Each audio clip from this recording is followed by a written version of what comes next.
I'm joined by three guests. From Cape Town, Johnny Copeland, CEO of our holding company HCI. Also in Cape Town, JAMALA Safari, CEO of the HCI Foundation. And from Durban, KICKSTART, CEO of eMedia Investments. Good evening to you, gentlemen. Thank you so much for joining us. Such a wonderful initiative. Johnny, I'd like to start with you. The HCI Foundation has a strong track record of giving around 50 million rand a year for many, many years. Why do we need to do more at this time? Evening, Sally, and evening to everybody. I think that for all of us, this coronavirus has been the most extraordinary catastrophe that we've ever witnessed in our whole lives. If I look at HCI, it's a company that has a number of subsidiaries that employ about 25,000 people. As we're sitting right now, about 20,000 of them have been put off work through the lockdown. So the catastrophic effect of all this is just absolutely overwhelming to everybody. For those of us, and hopefully that'll be most of us, that come out of this alive, we're all going to be absolutely different in future. We're going to have a lot more debt. We're going to have many years of working to pay off this catastrophe. And if anybody is interested in social outreach work, and if we're interested in caring for each other, this is the moment of our lives where that is absolutely the heart and center of everything.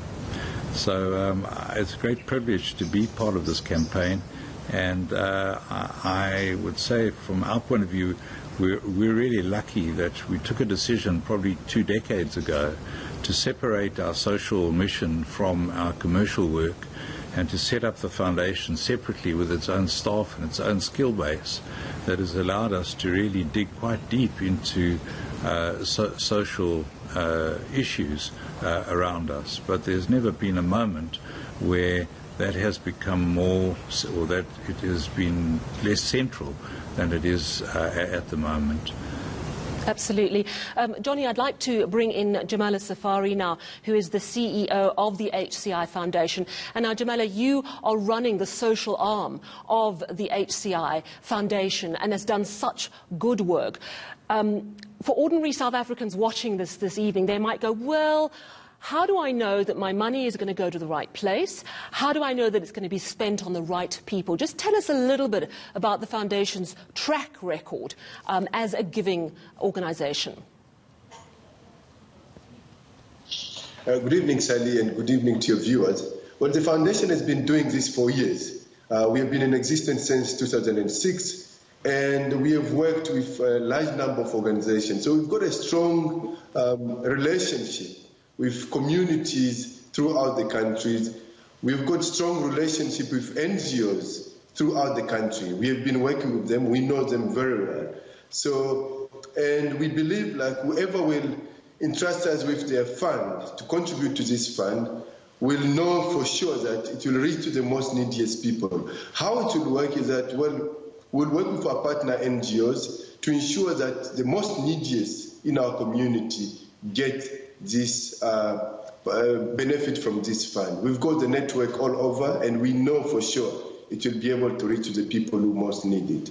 Now, JAMALA, yesterday we saw communities in Mitchells Plain and Alexandra desperately disappointed because they were expecting food parcels. One of the biggest issues here is coordination, and this is where the HCI Foundation really can come into play because you have established networks. Tell us about that and how quickly they'll be able to reach communities in need.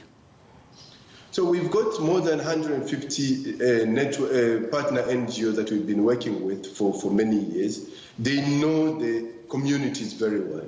They're part of the community. A lot of these organizations are grassroots community organizations as well. So they know who the most needy. They've been working they've been working with many families for years. They know their own communities, and that's why it's important for us, instead of trying to reinvent the wheel, to use an existing network that we know, to work with these NGOs. Then they will work directly with the beneficiaries, families, and mainly families with children and the elderly, so that they can, the funding or our resources can reach the most neediest. So that, I think, is the best way. You have to work with existing network so that coordination can happen and things can work effectively and quicker.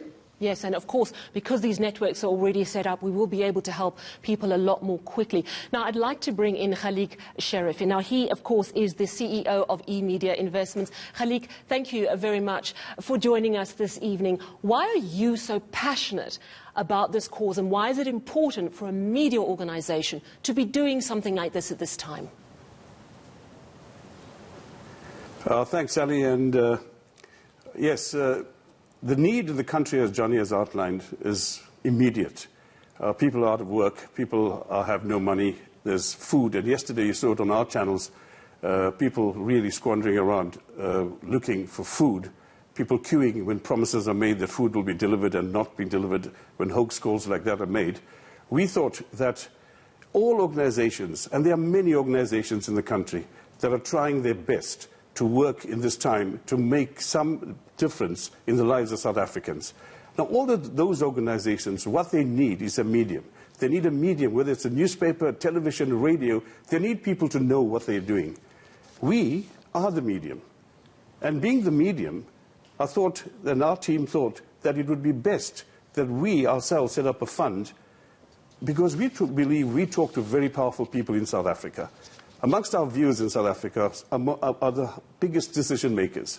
And people who watch ENCA, for example, are powerful people. And we think that they can all make a difference. Yes, there are many funds, there are many relief organizations happening around the country. We don't mean to be different. We don't want to be different. We just want to add to all that they are doing. We just want to make sure that nobody in the country goes hungry.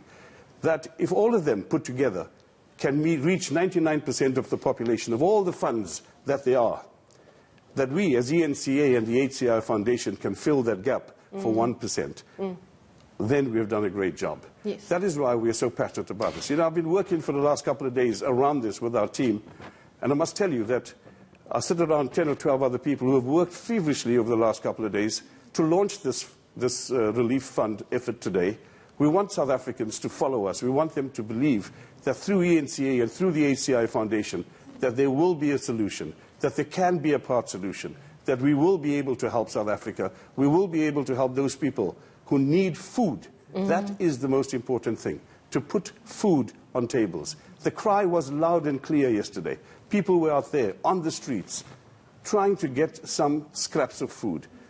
We are saying, through JAMALA and his foundation and through HCI, our holding company, that as a force, we probably can make sure that not all the people in South Africa will get food through this foundation or through the scheme, but some will.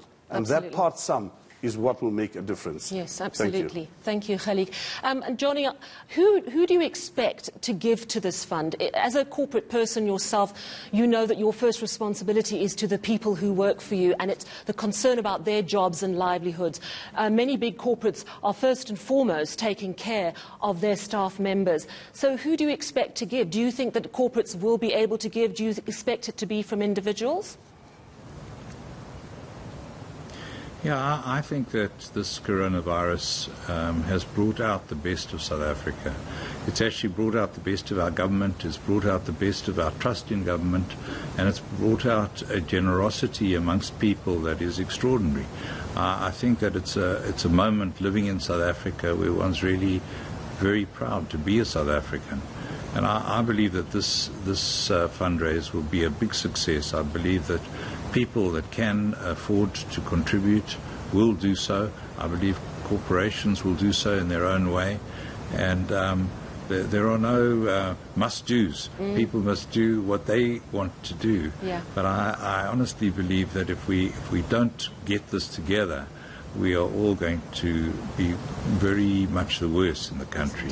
And I do think it's a fundamental moment for everybody to search their own soul and to search their own pocket. And help where we can. Johnny, very quickly, I believe that you are kicking off this fund with a donation. Tell us a little bit more about that this evening. Yeah, well, I had in mind for JAMALA to say it, but if you'd like me to. We in the foundation are going to kick off with R500,000 Rand as a donation to the fund. And I hope that will kickstart it. It will allow us to start distributing parcels of food and the like pretty much immediately. And I've no doubt that others will follow us, and we'll add to that as the fund develops, if we possibly can. Johnny, thank you very much. Jamala, with that R500,000 donation, how soon do you think you could gear up to give more people food than you're currently providing for?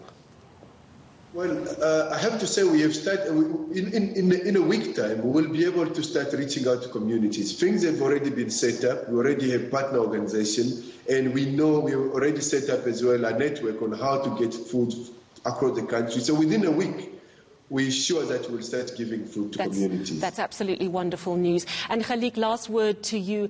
For someone wondering if they should give tonight, what would your impassioned plea be to them? I think that, without even making a plea, that all of us, South Africans, have been united in this unusual way. And all of us see that there's a need out there. Everybody sees that there's a need out there. All of us want to help. You know, when we started this in the office the other day, and people around us were talking about, listen, I want to donate. Can I get my family to donate? You know what? Let me tell you. I'll have all of my family donate a little bit, and we'll put towards some money towards this fund. Now that's important. Yeah. Now that's what I'm saying. I don't think Johnny and Jamala and I are here to appeal. The appeal is not necessary. What is necessary is that there's people out there that are hungry and they need our help. Let's go out there and help them. Absolutely. And I think with the HCI Foundation and Jamala and his people, the money will go to exactly the rural areas, exactly to people who are not going to be reached in the cities and the urban areas. It'll go deep down to where it really does matter. And we think that what we're going to do as on ENCA, and of course we're going to use our other channels. All our channels are going to do this drive for the fund. That's ETV and all our channels, eMovies Extra, eMovies, etc. What's going to happen is that through the process of the next 2 to 3 weeks, we're not giving this fund a time, by the way, for the period of the next 2 to 3 weeks, you will see coming on air the benefits of the beneficiaries of the fund, telling you that they have received benefit through the HCI Foundation, telling you that your money has worked very well for them. So you'll see all that. What will happen is on screen, the names will be put up on screen. We need to make this an effort of the country, not an ENCA effort, not an HCI Foundation effort, but a South African effort through ENCA. Because we appear in every lounge or almost every lounge in the country, that's a powerful place to be. And to use that power to get to help the needy in this unusual time. Yes, that's it from me, Sally. Thank you so much, and such a wonderful initiative, and thank you very much for your time this evening, gentlemen. Of course, that's Johnny COPELYN, CEO of HCI, Khalik Sheriff, CEO of eMedia Investments, and Jamala Safari, CEO of the HCI Foundation, and kicking off with a 500,000 Rand donation. That number, of course, if you want to make a donation, 021 481 4599.